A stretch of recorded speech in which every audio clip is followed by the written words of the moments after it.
이 시간 함께 하신 하나님 말씀 창세기 1장 1절로 5절까지 말씀입니다. 창세기 1장 1절로 5절. 태초에 하나님이 천지를 창조하시니라. 하늘이 혼돈하고 공허하며 흑암이 깊은 위에 있고 하나님의 영은 수면 위에 운행하시니라. 하나님이 이르시되 빛이 있으라 하시니 빛이 있었고 빛이 하나님이 보시기에 좋았더라. 하나님이 빛과 어둠을 나누사 하나님이 빛을 낮이라 부르시고 어둠을 밤이라 부르시니라. 저녁이 되고 아침이 되니 이는 첫째 날이니라. 아멘.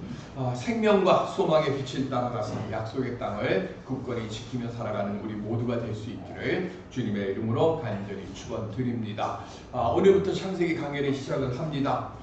창세기 강해를 하면서 늘 조심스럽습니다. 왜냐하면 조금만 잘못 이야기하면 요한계시록만큼 이단이나 뭐 이상한 쪽으로 판별이나 할 것 같은 그런 이야기들이, 내용들이 많은 것이 창세기입니다.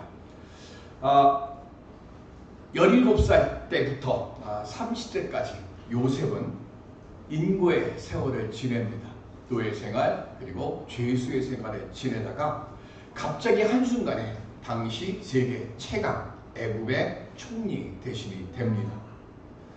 사람이 누릴 수 있는 모든 부귀영화를 다 누리고 110세에 하나님께로 돌아갑니다. 창세기는요 50장이 요셉의 죽음으로 마쳐요.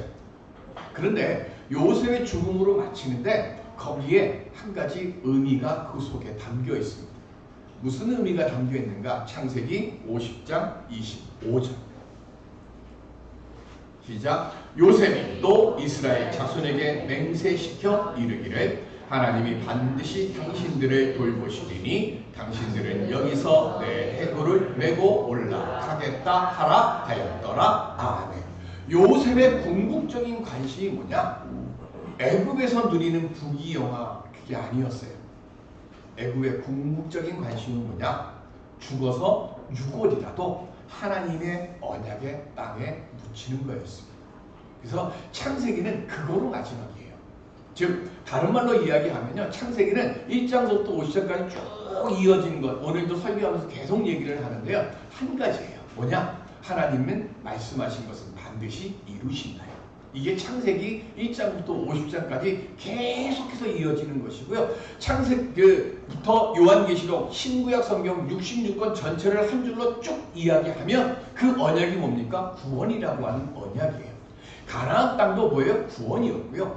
그래서 창세기로 시작을 해서 출애굽기에 이르러서 구약은 사실은 마무리되는 거랑 마찬가지입니다. 그러니까 구약 성경에서 가장 중요한 책이 뭐냐? 출애굽기예요. 그래서 창세기는 뭐냐면 이 출애굽기의 역사가 왜 일어났는가를 설명하면서 우리는 언약의 백성입니다. 이걸 기억하십시오. 그걸 기록하기 위해서, 알게 하기 위해서 기록한 게 창세기예요. 자, 그래서 이 요셉이 유언을 남긴 뒤에요, 얼마 만에 이 유언을 실행이 되느냐? 요셉이 죽은 지 360년의 세월, 약 360년의 시간이 지난 뒤에.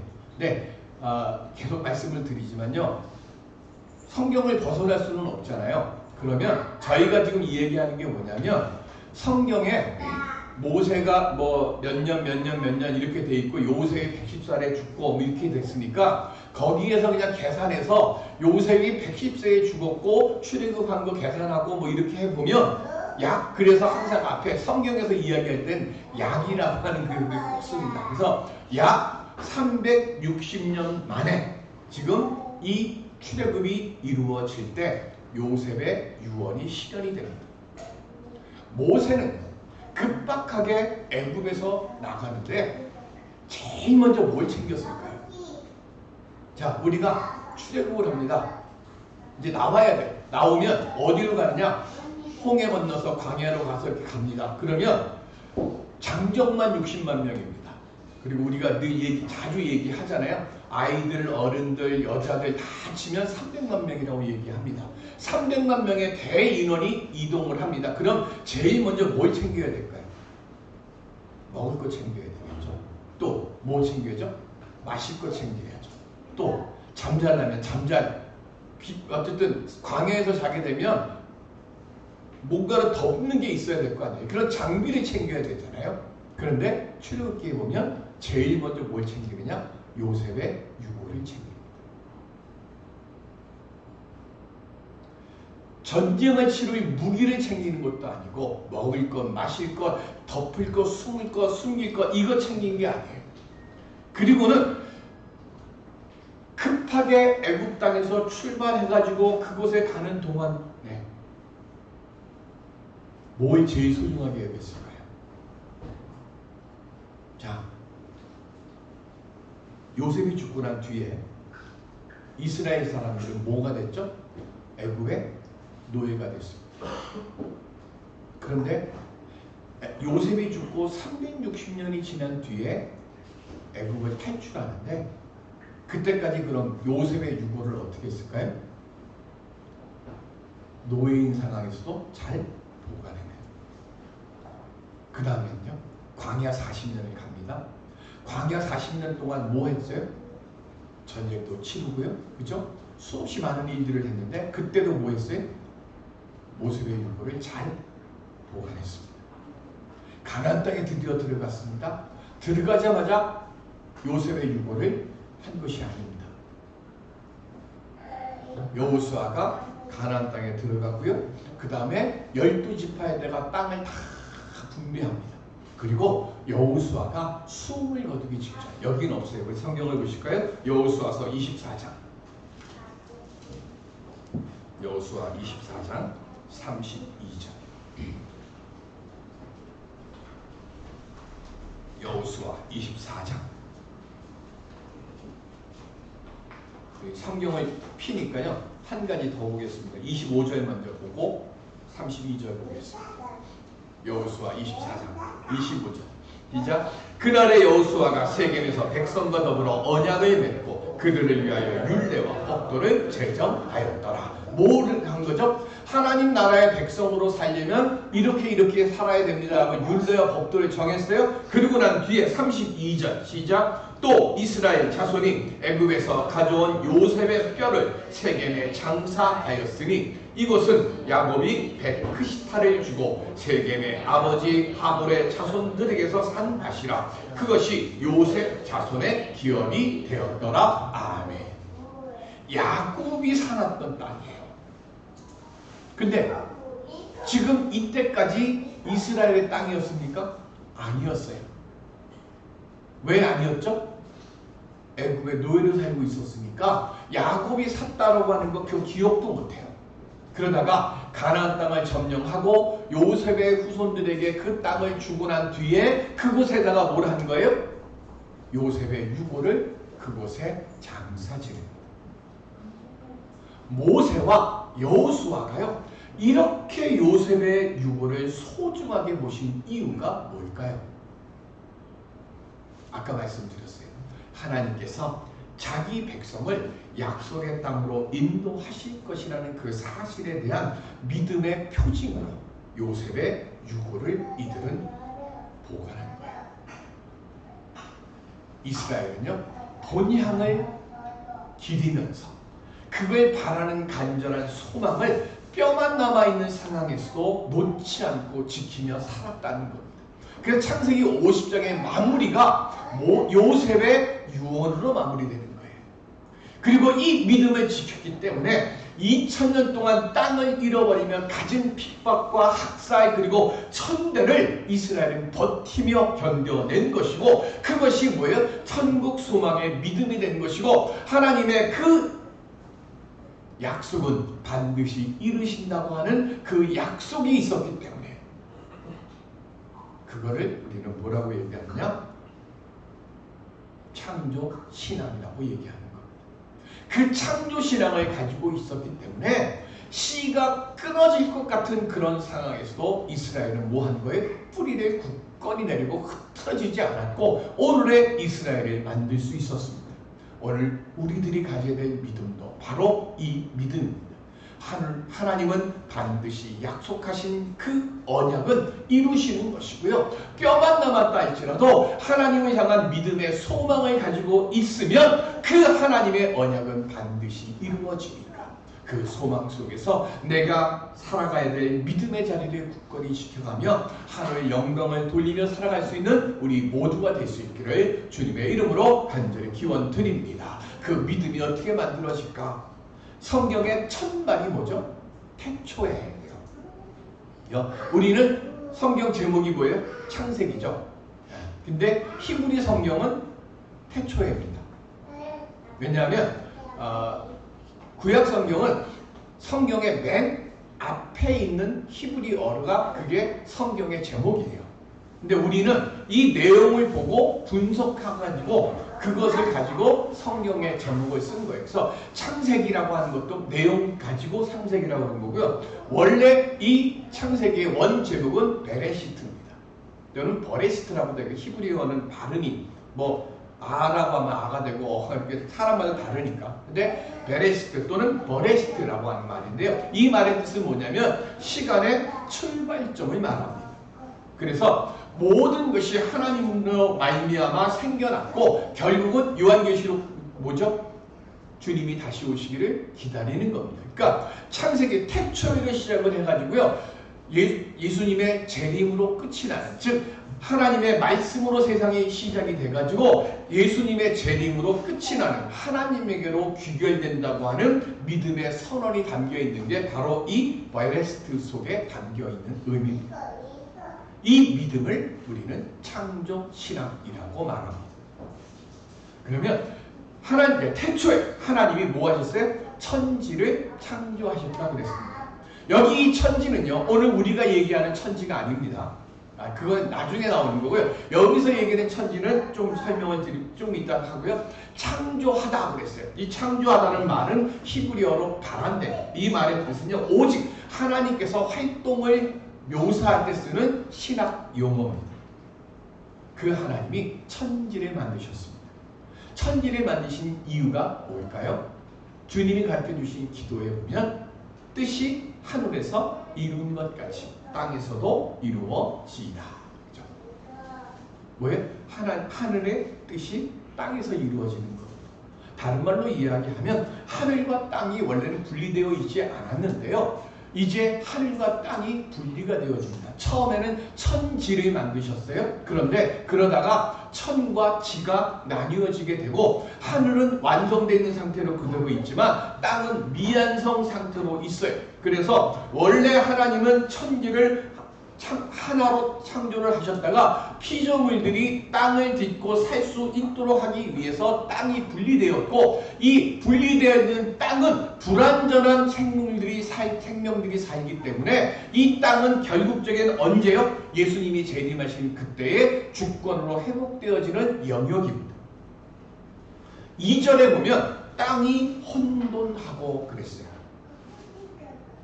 성경은요, 하늘에 대해서 말하는 게 아니에요. 왜? 하늘은 숨볼 게 없다고 그랬어요.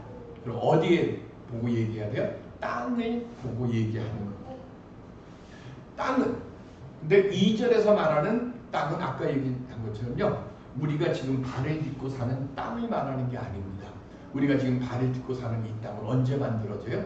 10절에 만들어져요. 그러면 여기서 천지를 만드셨고 이 땅이라고 하는 이 말은 무슨 뜻일까요? 하나님이 첫째 날 뭐 만드셨어요? 우리 지금 성경 얘기 읽었잖아요. 첫째 날 뭐 만드셨어요?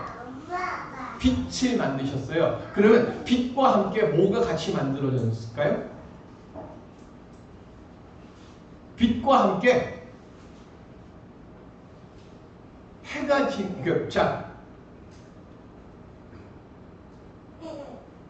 어둠을 밤이라고 부르시고 빛을 뭐라고 그랬어요? 낮이라고 불렀어요. 뭐가 만들어진 거예요? 그럼 또 같이 이게 말에 조심스럽게 해가 지면 저녁이고, 이건 나중에 10절 이하에 나오는 거니까 한데, 해가 지면 저녁이고요, 해가 뜨면 아침이에요. 그럼 우리 뭐 했다고 그래요? 하루가 지나갔다고 그래요. 그리고 성경에 뭐라고 그랬어요? 첫째 날이라고 그랬어요. 뭐가 만들어졌어요? 빛하고 또 내가 설명드리는 시간이 만들어지는 거예요. 이전에는 시간이 없었어요. 근데 하나님이 빛을 만드시면서 뭐예요? 첫째 날이라고 하는 뭐가 생겨요? 시간이 생긴 거예요. 그러니까 하나님이 빛이 있으라 하고 말씀하시는 그 순간 같이 뭐가 생기는 거예요? 시간이 그때부터 같이 만들어지는 거예요. 그래서 그 많은 교회 안 다니고 믿음 없는 사람들이 뭘 자꾸 묻는가 하면 어거스틴한테 그 얘기를 물어요. 그러니까 뭐라 그러는가 그 시간에 너같이 쓸데없는 질문하는 사람들을 수용하기 위해서 하나님께서 지옥 만들고 계셨다라고 그 대답을 할 만큼 뭐냐 태초에라고 하는 이 말의 뜻이 뭐냐면요 그냥 모든 우리는 자꾸 그 이전에 이걸 생각을 하는데 그게 아니고 모든 시간도 없고 아무것도 없는 그 상황에서 하나님이 뭐 하신 거예요? 말씀으로 빛이 있으라 하고 빛을 만드신 거예요. 그래서 그 빛이 생김과 동시에 뭐가 생긴 거냐면 그때부터 요 땅하고 시간이 시작되기 시작했다는 그 말씀인 거예요. 그래서 2절의 말씀은 빛이 없는 어둠의 세계, 즉 시공간이 없는 상태를 말하는 건데 여기서 땅이라고 하는 것은 우리가 얘기하는 이 땅이 아니라는 거예요. 그러니까 무언가 사람의 말로 표현을 해야 되는데 그 표현을 쓸 게 없으니까 땅이라고 지금 표현을 한 거예요. 이 상태에서 하나님께서 처음으로 만드신 것이 빛입니다. 창조 이전에는 어둠만이 모든 것을 다 덮고 있었어요. 그러다가 빛이 찬란하게 쫙 하고 비치니까 뭐가 일어나느냐면 어둠 속에 가려있던 존재들이 자자자자자 하고 뭐예요? 비춰지기 시작하는 거예요. 그럼 그 빛은 어디에서 나왔을까요? 우리 빛이 어디서 나오죠? 빛이 어디서 나와요? 우리 태양에서 나오잖아요. 근데 이 태양은 언제 만들어져요? 넷째 날 만들어져요. 그러면 지금 하나님께서 말씀으로 빛이 있으라 하고 말씀하셨을 때 이 빛은 태양빛이 아니에요. 그죠? 그럼 이 빛이 무슨 빛일까? 우리 생명의 근원이 되는 빛이라는 거예요. 그거를 드래곤볼에서는 에너지라고 얘기를 하는 거고 우리는 뭐예요? 에너지라고 말하는 거죠. 모든 에너지, 모든 생명의 근원이 되는 게 뭐냐? 빛이라고 하는 거예요. 다른 말로 이야기하면 빛이 없으면 우리는 존재할 수가 없습니다. 태양빛이 아니라 뭐냐? 우리 뭐 이따 얘기하니까 어쨌든 빛이 있어야 되는 거예요. 이 빛이 딱 생기면서 뭐가 일어나냐면 공허함이 쫙 채워져요. 그리고 난 뒤에 4절에 보면 빛이 하나님이 보시기에 뭐였다고요? 좋았더라. 뭐가 하나님이 보시기에 선하고 좋으셨을까요? 흑암이 깊음 위에 쫙 있는 상황에요. 빛이 쫙 생겨나면서 빛과 어둠이 쫙쫙쫙쫙 하고 이렇게 번져가요. 그러다 보면 어둠의 끝에 경계가 있고 빛의 끝에 경계가 잘 있어요. 근데 그 경계된 부분들이 너무 아름다워요. 조화로워. 밤하늘에 우리는 그거 뭐하지만 왜 바닷가나 이런 데 가면 공장 없고 빛 없고 이런 데 가서 그 바다에서 하늘을 쫙 보면 은하수가 쫙 있고 그죠? 그리고 거기다 볼던 하나 딱 뜨면 얼마나 아름다워요. 별빛이 내린다 하는 그런 것처럼 촤르르 쫙 내려오는 그게 얼마나 아름답습니까? 이게 지금 하나님이 빛을 만드시고 그 조화로운 그걸 보고 하나님이 아름답다고 하는 거예요. 빛이 어둠으로 인해서 더 아름답게 반짝이는 겁니다. 이건 문서로 기록한 때가 언젠가 하는 거예요. 이제 얘기하는 거예요. 저 전도사님하고 금요일날 전도 끝나고 얘기할 때 한 게 있습니다. 창세기가 만들어질 때 사람이 하나님 빛이 있으라 하니까 사람이 옆에서 하나님 빛이 있으라고 적었을까요? 아니죠. 문서로 기록할 때가 있잖아요. 그죠? 우리 성경은 뭐라 그래요? 하나님께서 영감을 주신 자들이 하나님의 영을 받아서 문자로 기록한 거예요. 그건 66권의 성경을 다 그렇게 인정받은 것이 정경이라 그래서 우리가 가지고 있는 성경책이에요. 그러면 문서로 기록된 때가 있어요. 창세기 1장 이 천지창조의 문서를 기록한 때가 언제냐면 바벨론 포로로 끌려가 있던 그때입니다. 아름다운 도성 예루살렘은 파괴됐고요. 하나님의 성전은 무너져 내렸습니다. 수많은 사람들이 전쟁으로 인해서 죽었고 포로로 끌려가서 바벨론의 노예 생활을 합니다. 완전히 절망의 어둠 속에 있어요. 그 절망의 어둠 속에요, 빛 같은 소리가 하나 들립니다. 그게 뭐예요? 내가 세운 종 고레스. 그 고레스가 칙령을 발표합니다. 무슨 칙령이요? 예루살렘으로 돌아가서 예루살렘 성전을 재건하라고.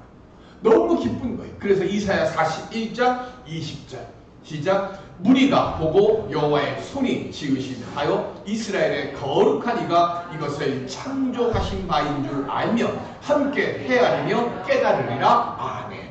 예루살렘으로 돌아가는 거예요. 폐허인 예루살렘으로 돌아가는데 다 무너진 거 알아요. 무너진 그곳으로 가는데 지금 뭐라 그래요? 그곳에 하나님이 창조하신 그 세계가 다시 만들어진다고요.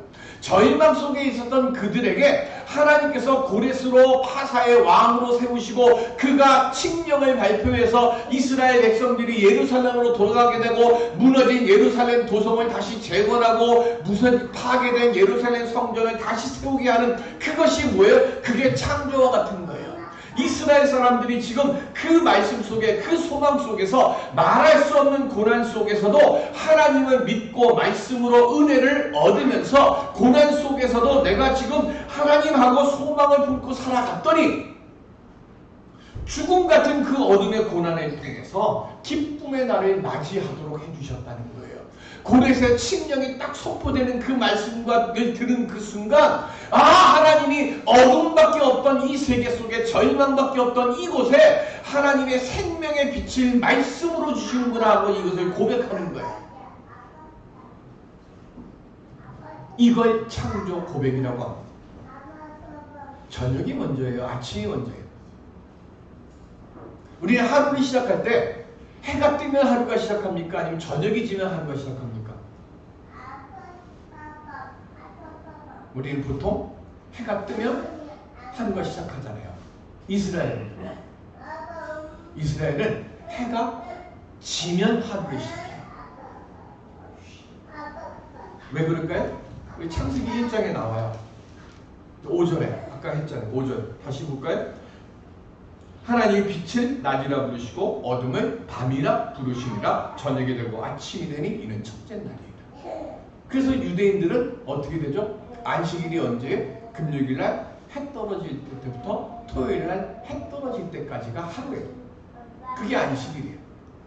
유대인들은, 이스라엘 사람들은요, 밤이 하루예요. 왜? 이게 창조 고백이니까. 하나님은 어둠 속에서 뭘 창조하시는 분이에요? 빛을 창조하시는 분이에요. 아무리 어두운 역사의 상황에 놓여 있다 하더라도 하나님은 그 속에서 빛을 넣어주시는 분이라는 그 뜻이에요. 그래서 첫 번째 창조로 빛의 창조를 하신 이유는 믿음은 반드시 승리한다라고 하는 고백을 담고 있는 겁니다. 그 고백으로 요한복음 8장 12절 시작. 예수께서 또 말씀하여 이르시되 나는 세상의 빛이니 나를 따르는 자는 어둠에 다니지 아니하고 생명의 빛을 얻으리라. 아멘. 예수님은요, 절망과 낙심과 파괴의 세계에 어둠 속에 있는 그 사람들에게 생명의 빛, 희망의 빛을 주시기 위해서 이 세상에 오셨다는 거예요.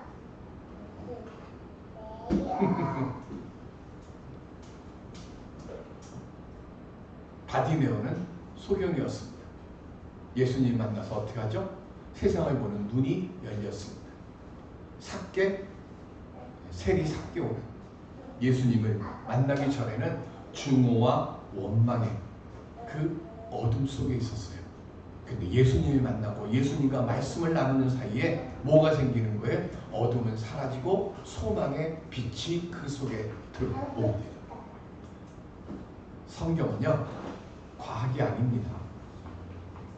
자꾸 무슨 창조론이니 진화론이 이런 얘기하는데 성경은 그거 이야기하자고 이 창세기를 쓴 게 아니에요.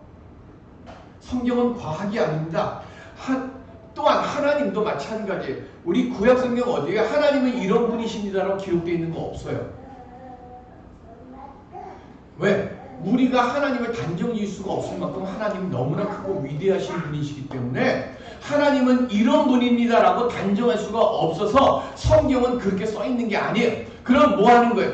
창세기의 1장의 창조의 이 순서 속에서 하나님은 이만큼 광대하신 분이에요. 이만큼 광대하시니까 우리 삶의 자리에서 하나님의 조그만 흔적들 하나하나들 찾아가면서 우리 마음속에 그래서 각자 모시고 있고 생각하고 있고 만나고 있는 하나님이 각자 다른 거예요. 왜? 하나님 너무 크니까. 다만 한 가지, 하나님은 모든 것을 시작하시고 모든 것을 끝낼 것이다 선언만 하시는 분이에요. 우리는 지음받은 존재임을 알고 모든 것을 시작하시고 이끌어 가시는 그냥 하나님을 의지하기만 하면 되는 거예요. 거기에 무슨 분석이나 판단이나 이런 거 없어요. 우리가 해야 될 것은 그겁니다. 아멘 주여 오시옵소서 하고 인정하고 고백하는 믿음만 가지고 살아가면 되는 거예요. 그 고백을 온전히 드리는 게 뭐냐? 하나님께 온 마음과 정성을 다해서 예배 드리는 겁니다. 누가복음 1장 3절로 4절 시작. 그 모든 일을 그로부터 자세히 미루어 살핀 나도 데오빌로 각하에게 차례대로 써 보내는 것이 좋은 줄 알았노니 이는 각하가 알고 있는 바를 더 확실하게 하려 함이로라. 아멘. 누가복음하고 사도행전을 누가가 누구에게 보내려고 쓴 거예요? 누구에게 보내려고 쓴 거죠? 데오빌로 각하에게 보내는 겁니다. 데오빌로라고 하는 이 말의 뜻은 하나님을 사랑하는 자라는 뜻입니다. 근데 이 데오빌로가 누군지를 몰라요. 누가복음하고 사도행전을 쓸 때 데오빌로 각하요라고 써있기는 한데 그 외에 데오빌로라는 분이 없어요. 근데 데오빌로 각하요라고 했으니까 아마 높은 직종에 있는 사람일 것이다 라고 하는 것을 추측할 뿐이고 누가의 후견일 것이라고 하는 것은 추측이 돼요. 그런데 누가복음하고 사도행전을 시작하면서 1장에 데오빌로 각하요라고 썼던 이유는 딱 하나입니다. 뭘까요? 누가가 알고 경험하고 체험했던 예수 그리스도가 이런 분이십니다를 소개하기 위해서예요. 왜 소개하려고요? 데오빌로 각하라고 하는 분이 예수를 잘 믿고 그 안에서 뭐 하는 거예요? 구원받은 자의 자리에 데오빌로 각하가 머물러 있기를 원해서 그 족적을 남기기 위해서 쓴 거예요. 그래 누가복음 사도행전에 썼어요. 그럼 창세기는 왜 썼을까요? 제가 누가의 기록을 가지고 지금 역으로 가는 겁니다. 야, 창세기는 왜 썼을까? 소망을 잃어버린 채 선민의 지휘권 빼앗기고요. 절망의 어둠 속에서 살아가고 있는 이스라엘 백성들에게 말씀으로 천지를 만드신 유일하신 하나님, 그 하나님을 온전히 믿을 때 그때 빛이 생겨나고 생명의 문이 열리게 됨을 알라고 기록한 것이 창세기고 그게 창조신앙이에요. 아브라함, 이삭, 야곱, 요셉의 공통점이 있습니다. 그게 뭘까요? 절망의 어둠 속에서 하나님의 언약의 말씀을 믿고 인내하면서 믿음의 자리를 지켜가서 마침내 하나님께서 약속하셨던 그것들을 다 현실에 내 것으로 만든 분들이에요. 창세기는 지금 그걸 우리에게 가르쳐주는 겁니다. 창조신앙은요, 절망의 어둠 속에서 빛이 있으라 선포하시는 하나님의 말씀을 오늘 내 삶의 자리에도 듣게 되어지기를 소망하는 믿음입니다. 우리 모든 삶의 자리에 생명의 빛이 비춰지는 주님의 말씀을 들으며 살아갈 수 있는 우리 모두가 될 수 있기를 바랍니다. 우리가 그 체험을 이루어질 때 주님의 발자취를 따라갈 수 있도록 누가가 데오빌로에게 보냈던 그 누가복음이나 사도행전을 쓴 것처럼 오늘 우리들도 우리의 자녀들에게 그리고 우리의 믿음의 동지들에게 동역자들에게 주님의 흔적을 만들며 살아가는 그 성도가 될 수 있을 것이고, 그때에 이 발자취를 쫓아오라고 우리도 자신 있게 말하게 되고, 그때에 나뿐만이 아니라 나와 함께하는 이들도 승리의 자리를 굳건히 지키며 살아갈 수 있게 되어질 줄로 믿습니다. 오늘 빛을 만들며 살아가는 우리 모두가 될 수 있기를 주님의 이름으로 축원드립니다. 은혜의 아버지 하나님, 내 걸음걸음 하나하나마다 주님의 그 사랑의 빛의 족적이 남길 수 있는 믿음의 삶을 살아갈 수 있는 우리들 되게 하여 주시옵소서. 예수님의 이름으로 기도드립니다. 아멘.